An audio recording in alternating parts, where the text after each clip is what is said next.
ఆకాశవాణి ప్రాంతీయ వార్తలు చదువుతున్నది కేసుగుణ. ముఖ్యాంశాలు.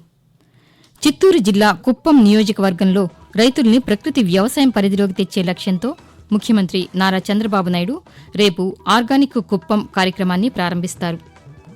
ఈ నెల 8వ తేదీన ప్రధానమంత్రి నరేంద్ర మోదీ విశాఖపట్నం పర్యటన ఏర్పాట్లపై జిల్లా అధికారులతో రాష్ట మానవ వనరుల అభివృద్ది శాఖ మంత్రి నారా లోకేష్ ఈరోజు సమీక్ష నిర్వహించారు. రాష్టంలో శాంతి భద్రతలకు విఘాతం కలిగితే ఉపేక్షించబోమని హోంశాఖ మంత్రి వంగలపూడి అనిత హెచ్చరించారు. నిరుద్యోగ యువతకు ఉపాధి కల్పన, శిక్షణ కల్పించేందుకు రాష్ట ప్రభుత్వం చర్యలు చేపట్టిందని రాష్ట మహిళా శిశు సంక్షేమ శాఖ మంత్రి గుమ్మిడి సంధ్యారాణి తెలిపారు. అధికారులు భూ సమస్యలను నిర్లక్ష్యం చేయరాదని రాష్ట రవాణా, యువజన, క్రీడా శాఖ మంత్రి మండిపల్లి రాంప్రసాద్ రెడ్డి సూచించారు. ఇక వార్తల వివరాలు. ముఖ్యమంత్రి నారా చంద్రబాబు నాయుడు ప్రాతినిధ్యం వహిస్తున్న చిత్తూరు జిల్లా కుప్పం నియోజకవర్గంలోని అన్ని గ్రామాల రైతుల్ని ప్రకృతి వ్యవసాయం పరిధిలోకి తెచ్చే లక్ష్యంతో ఆర్గానిక్ కుప్పం పేరుతో 10 ఏళ్ల ప్రణాళికను ఏపీ రైతు సాధికార సంస్థ అమలు చేయనుంది. కుప్పం నియోజకవర్గంలోని సీగలపల్లెలో చంద్రబాబు నాయుడు రేపు ఆర్గానిక్ కుప్పం కార్యక్రమాన్ని ప్రారంభించనున్నారు. నియోజకవర్గంలోని 100% రైతులు ప్రకృతి వ్యవసాయ విధానాలను ఆచరించేలా 10 ఏళ్ల ప్రణాళికను ఆవిష్కరించనున్నారు. ఈ సందర్భంగా పలు ఆర్గానిక్ సంస్థల ప్రతినిధులు ముఖ్యమంత్రితో సమావేశమవుతారు. ఈ నెల 8వ తేదీన ప్రధానమంత్రి నరేంద్ర మోదీ విశాఖపట్నంలో పర్యటించనున్నారు. ఈ నేపథ్యంలో ఆయన పర్యటన ఏర్పాట్లపై జిల్లా అధికారులతో రాష్ట మానవ వనరుల అభివృద్ది శాఖ మంత్రి నారా లోకేష్ సమీక్ష నిర్వహించారు. విశాఖపట్నం కలెక్టరేట్లో ఈ ఉదయం నిర్వహించిన సమీక్షలో ఉత్తరాంధ్ర జిల్లాలకు చెందిన మంత్రులు, పలువురు శాసనసభ్యులు, అధికారులు పాల్గొన్నారు. ఈ సందర్భంగా లోకేష్ మాట్లాడుతూ ఎలాంటి ఇబ్బందులు తలెత్తకుండా జిల్లాల నుంచి విశాఖపట్నం వచ్చేవారికి రవాణా సౌకర్యాలు కల్పించాలని ఆదేశించారు.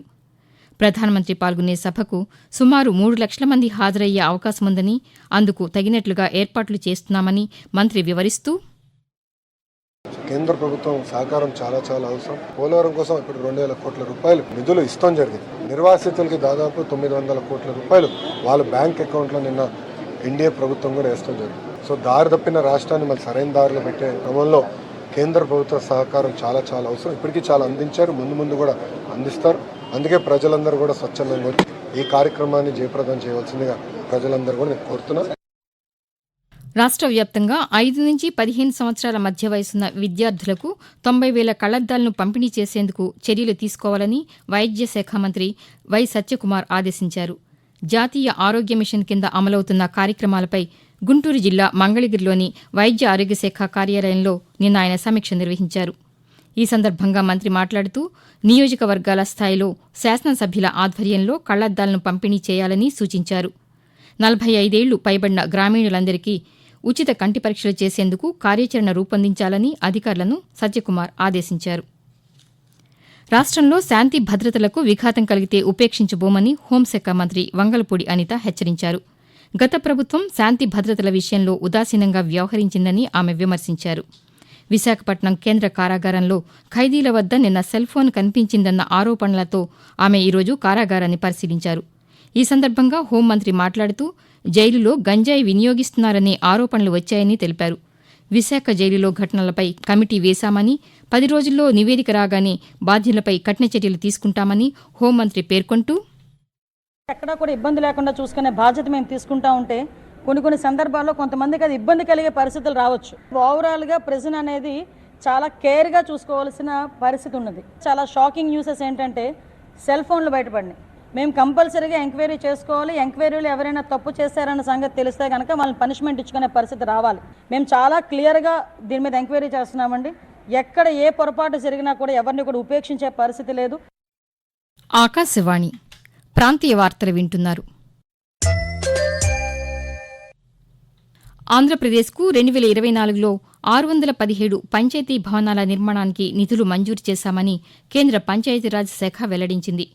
దేశవ్యాప్తంగా 3,000 మందికి పైగా జనాభా ఉన్న 4,604 గ్రామ పంచాయతీలకు భవనాల నిర్మాణానికి నిధులు ఇవ్వగా అందులో అరుణాచల్ ప్రదేశ్కు 661, ఆ తర్వాత అత్యధికంగా ఆంధ్రప్రదేశ్కు 617 భవనాల నిర్మాణానికి నిధులు మంజూరు చేశామని పేర్కొంది. అలాగే 1,422 కంప్యూటర్లు ఇచ్చామని ఒక ప్రకటనలో కేంద్ర పంచాయతీరాజ్ శాఖ తెలిపింది. అధికారులు భూ సమస్యలను నిర్లక్ష్యం చేయరాదని రాష్ట రవాణా, యువజన, క్రీడా శాఖ మంత్రి మండిపల్లి రాంప్రసాద్ రెడ్డి సూచించారు. అన్నమయ్య జిల్లా చిందమండెం మండలం బోరెడ్డిగారిపల్లిలోని మంత్రి నివాసంలో ఈరోజు ప్రజా దర్బార్ కార్యక్రమం నిర్వహించారు. ఈ సందర్భంగా ఆయన మాట్లాడుతూ అన్నమయ్య జిల్లాలో ఎక్కువగా భూ సమస్యలు ఉన్నాయని, వాటి పరిష్కారానికి ప్రత్యేక చర్యలు తీసుకుంటామని తెలిపారు. బాధితులు ప్రజా దర్బార్ కార్యక్రమం ద్వారా తమ సమస్యలు పరిష్కరించుకోవచ్చని మంత్రి అన్నారు.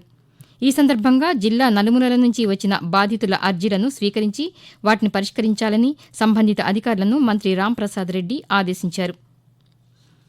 నిరుద్యోగ యువతకు ఉపాధి కల్పన, శిక్షణ కల్పించేందుకు రాష్ట ప్రభుత్వం చర్యలు చేపట్టిందని రాష్ట మహిళా, శిశు సంక్షేమ శాఖ మంత్రి గుమ్మిడి సంధ్యారాణి తెలిపారు. రాష్ట నైపుణ్యాభివృద్ది సంస్థ ద్వారా ఉద్యోగ కల్పనలో భాగంగా ఈరోజు సాలూరు ప్రభుత్వ డిగ్రీ కళాశాలలో సంకల్ప పథకం కింద నిర్వహించిన మెగా జాబ్ మేళాను ఆమె ప్రారంభించారు. ఈ సందర్భంగా మంత్రి మాట్లాడుతూ రాష్ట ప్రభుత్వం ప్రతి నియోజకవర్గంలో ఇలాంటి జాబ్ మేళాలను నిర్వహించి నిరుద్యోగ యువతకు ఉద్యోగ కల్పన, శిక్షణ అందిస్తోందని చెప్పారు.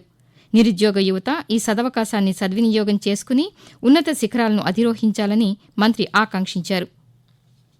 స్థానికులు తిరుమల శ్రీ వెంకటేశ్వర స్వామివారిని దర్శించుకునేందుకు వీలుగా దర్శన టోకెన్లను తిరుమల తిరుపతి దేవస్థానం టీటీడీ ఈరోజు జారీ చేసింది.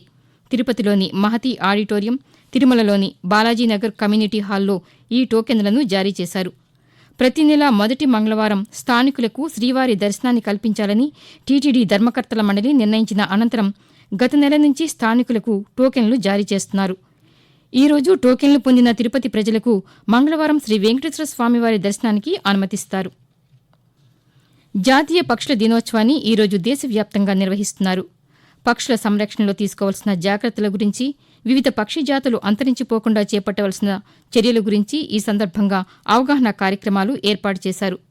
ప్రపంచవ్యాప్తంగా 10,000కు పైగా పక్షి జాతులు ఉండగా నానాటికి మారుతున్న వాతావరణ పరిస్థితులతో పాటు వివిధ కారణాల వల్ల పక్షి జాతులు అంతరించిపోతున్నాయి. ఈ నేపథ్యంలో పక్షుల సంరక్షణ కోసం ప్రజలను కార్యోన్ముఖులను చేసే ఉద్దేశంతో ప్రతి సంవత్సరం జనవరి 5వ తేదీన జాతీయ పక్షుల దినోత్సవం నిర్వహిస్తున్నారు. విద్యార్థుల్లో పరీక్షల భయాన్ని పోగొట్టేందుకు ప్రధానమంత్రి నరేంద్ర మోదీ ఏటా నిర్వహించే పరీక్షా పే చర్చ కార్యక్రమానికి రిజిస్ట్రేషన్లు ప్రారంభించామని కేంద్ర విద్యాశాఖ వెల్లడించింది. ప్రధానమంత్రితో మాట్లాడేందుకు ఆసక్తి ఉన్న విద్యార్థులు, ఉపాధ్యాయులు, తల్లిదండ్రులు innovativeindia.mygov.in వెబ్సైట్లో తమ వివరాలను నమోదు చేసుకోవచ్చని తెలిపింది. ఇందుకు ఈ నెల 14వ తేదీ వరకు గడువు విధించింది. పరీక్షా పే చర్చ తేదీని త్వరలోనే వెల్లడిస్తామని కేంద్ర విద్యాశాఖ పేర్కొంది. ఇటీవల ఆంధ్రప్రదేశ్ రాష్ట్రం తిరుపతి జిల్లా శ్రీహరికోటలోని సతీష్ ధవన్ అంతరిక్ష కేంద్రం షార్ నుంచి స్పెడిక్స్ ప్రయోగం చేపట్టిన భారత అంతరిక్ష పరిశోధనా సంస్థ ఇస్రో మరో అద్భుత ఘనత సాధించింది. Compact research module for orbiter plant studies crops పేరిట PSLV C-60 వాహక నౌకలో ఇస్రో ఒక పేలోడ్ను అంతరిక్షంలోకి పంపింది. అందులో 8 అలసంద విత్తనాలను ఉంచి ప్రయోగం చేపట్టిన తర్వాత 4 రోజుల్లో అవి మొలకలెత్తాయి అని ఇస్రో వెల్లడించింది. అంతరిక్షంలో జీవం మొలకెత్తిందని, త్వరలో ఆకులు కూడా వస్తాయని ఎక్స్లో ఇస్రో పేర్కొంది. ఆర్థికంగా బలోపేతమయ్యేందుకు వీలుగా విశాఖ ఉక్కు పరిశ్రమకు పన్నుల విరామాన్ని ప్రకటించాలని కేంద్ర ప్రభుత్వాన్ని రాష్ట కాంగ్రెస్ పార్టీ అధ్యక్షురాలు వైఎస్ షర్మిల కోరారు. విశాఖ ఉక్కు పరిరక్షణ కోసం భవిష్యత్తులో ఇబ్బందులు తలెత్తకుండా ప్రత్యక్షంగా సొంత బొగ్గు, ఖనిజ గనులను కేటాయించాలని ఎక్స్లో ఆమె డిమాండ్ చేశారు. సొంత గనులను కేటాయిస్తే విశాఖ ఉక్కు పరిశ్రమ భవిష్యత్తుపై అనుమానం ఉండదని షర్మిలారెడ్డి తెలిపారు. ప్రాంతీయ వార్తలు ముగించే ముందు ముఖ్యాంశాలు మరొకసారి. చిత్తూరు జిల్లా కుప్పం నియోజకవర్గంలో రైతుల్ని ప్రకృతి వ్యవసాయం పరిధిలోకి తెచ్చే లక్ష్యంతో ముఖ్యమంత్రి నారా చంద్రబాబు నాయుడు రేపు ఆర్గానిక్ కుప్పం కార్యక్రమాన్ని ప్రారంభిస్తారు.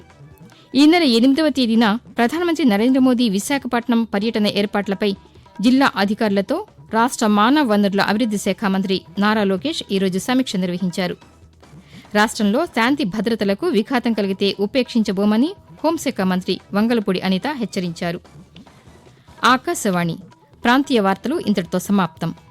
తిరిగి సాయంత్రం 6:10 ప్రాంతీయ వార్తలు వింటారు.